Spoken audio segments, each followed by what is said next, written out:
So we are set for a game 7 in a series where it seemed like Indiana was done at least 3 times already, but here we are. And the stakes are enormous, beyond the obvious being the championship deciding game, and I really don't want to be overly dramatic here, but this moment kinda causes for it.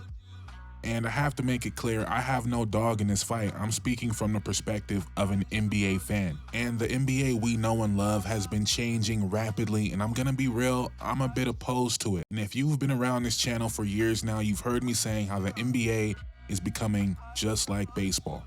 Think about baseball from a casual fan perspective. Who won the title last year? Who plays where? They paid who how much? In baseball, everybody complains how it's only home runs and strikeouts now.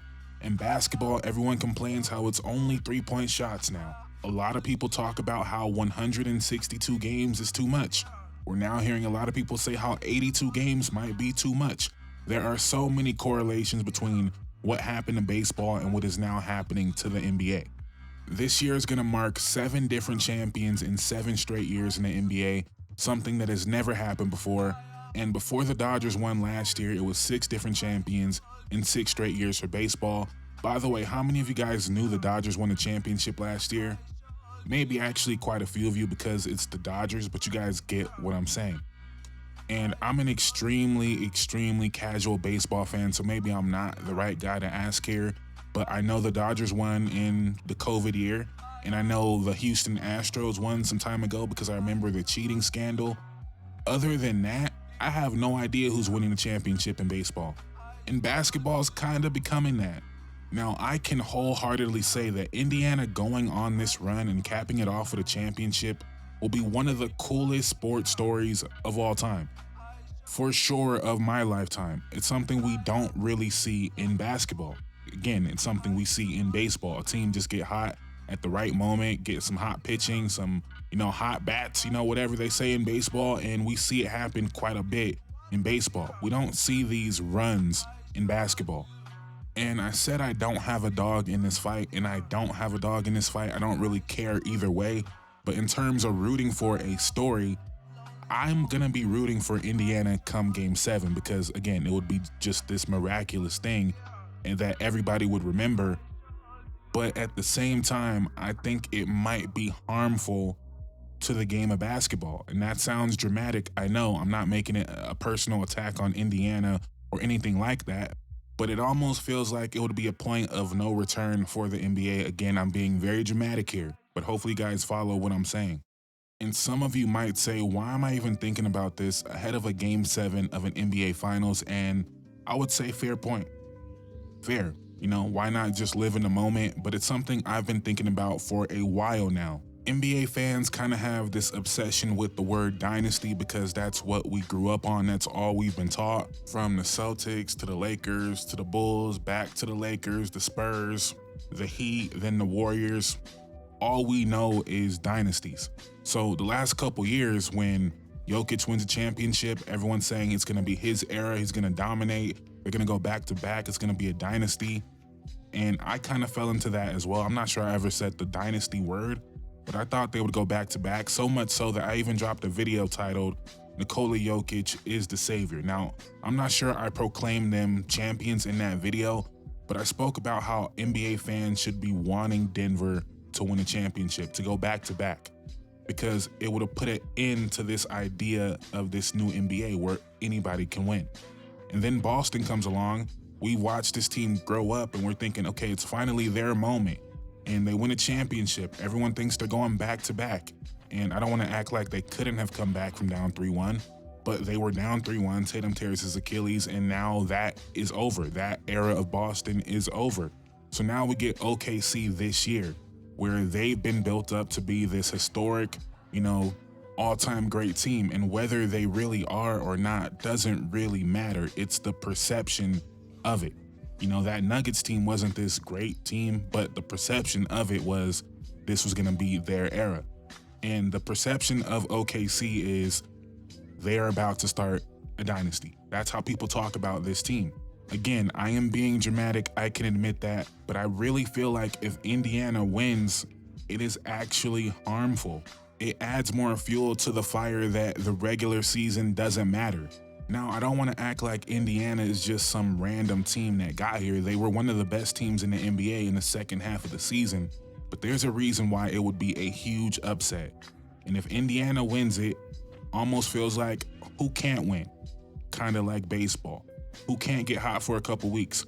Who can't get a couple great weeks of pitching and end up a champion? After this long, drawn-out 162-game season, the champion is the team that got hot for a couple weeks. And I want to make sure you guys know it's not a specific to this Indiana Pacers team. I don't feel like they are this unworthy champion if they win. I'm saying the perception of it is different. Now, maybe they win it and they are awesome next year, 1 seed, 2 seed, Tyrese Halliburton MVP conversations, they go back to back. I could see that happening for sure, but it would take time to get there. If OKC wins it, it would feel like the cap to a historic season. It would feel like we're going into next year watching greatness. It would feel like their title defense would mean so much. It would give random regular season games next year a lot more purpose. You would be tuning in. You would really want to see who could beat this historic champion, right? If Indiana wins, it almost gives the regular season no purpose next year. And that's not on them, right? I'm not putting that on them. I hope you guys understand what I'm saying. If OKC wins, teams are looking at that and saying, man, I don't know how we compete with that. I don't know how we build like that. If Indiana wins, you got 15 teams in the NBA looking at that, feeling like, you know what, we can be Indiana. Is that fool's gold? Yes. Are they probably underrating how special Indiana is? Yes, but perception is reality. And that brings up another baseball point. We all know, or I think we all know, that baseball has been losing a lot of popularity nationwide, right? They've been losing a lot of popularity, but their popularity in the local markets is still, I don't want to say an all-time high because I don't know that, but it's still very, very strong. Because in baseball, what's happening in the NBA, you got so many teams that believe they can win.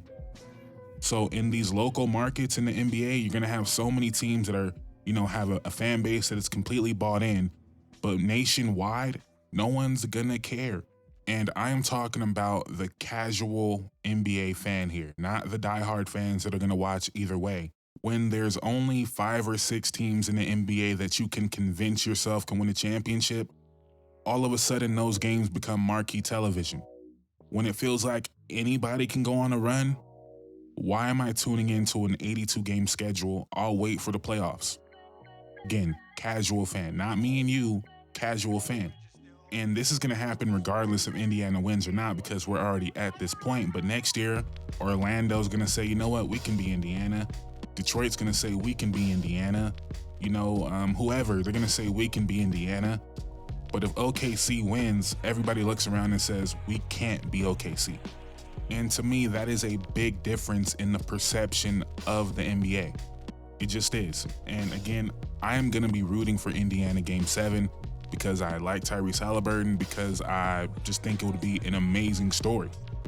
I really do. But overall, what's best for the NBA going forward, I don't think it's good that you can go into a season and feel like anybody can win. If we think about the last time this happened, where I read a stat that 2016 was the last finals that went to 7 games, which is kind of crazy.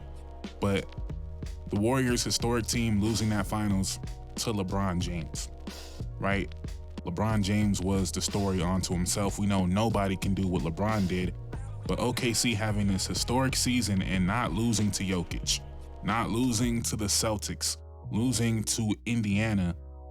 And that comment is not about who's a better team. You can make an argument that this Pacers team is better than the Nuggets team that won a championship a couple years ago. I would be open to that argument. This Pacers team might be better than the 2022 Warriors.